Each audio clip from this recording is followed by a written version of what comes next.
Hi guys! Today we're doing lesson 2.3, exploring instantaneous rate of change using graphs. I'll start out with some definitions again. A secant line is a line made between two end points of the interval at the average rate change and is shown here in red on the graph below. You can see that it's connected by two dots, so in order to find the secant line, we need two specific points on the graph. A tangent line is a line that touches only one point in the graph.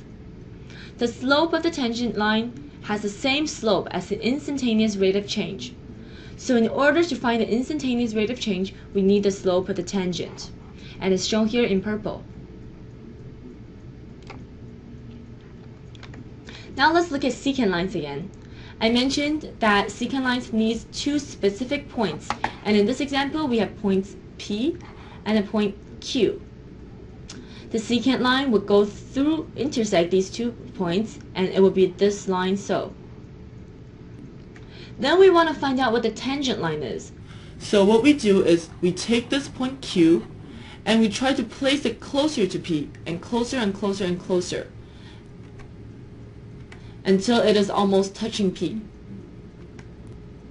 What would happen is the slope of the secant line would get closer and closer to almost a rough estimate of the tangent line.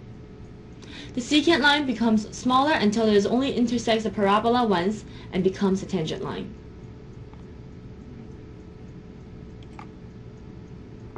Let's look at example 1 from your learning resources. Estimate the instantaneous rate of change f of x equals to x squared plus 2 at the point 1, 3 and draw the tangent line at point 1, 3. Step 1, we have to find another point in the graph because, like I mentioned before, a tangent line needs two specific points. How we do that is we choose any x that we want, and in this case I chose x to be 2, and I have to find out what f of x is. So I plug 2 into the original equation of f of x equals to x squared plus 2, and I get the y value of 6. And 2 and 6 will be another point on the graph. Next, what we have to do is find the average rate of change between the 2 points. So we did like we did in last lecture, and we do f of x equals to y2 minus y1 over x2 minus x1. y2 in this case would be f of 2, and y1 would be f of 1, x2 would be 2, and x1 would be 1. That'll give us the final answer of 3.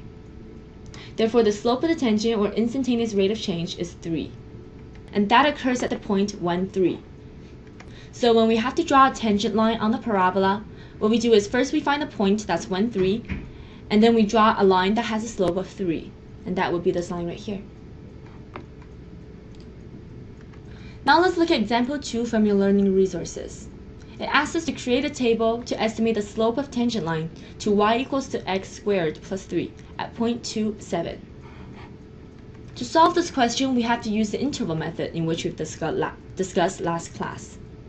What we do is we find a short interval that surrounds x equals to 2. So in this case, we can choose the interval between 1 and 4. So x has to be bigger than 1, but smaller than 4. We use the same method that we have used previously, which is y2 minus y1 over x2 minus x1. That would give us the final answer of 11 over 3. Next, we repeat this equation as each interval becomes smaller and smaller and smaller. And you can see that as the interval becomes smaller, the slope gets nearer and nearer to number 4. Therefore, in conclusion, we can see the slope of the tangent line at point 27 is 4. So that's the end of this lecture. Please check out the activity video as well as do your assignments and upload them for your teachers to mark. And I'll see you guys next lesson.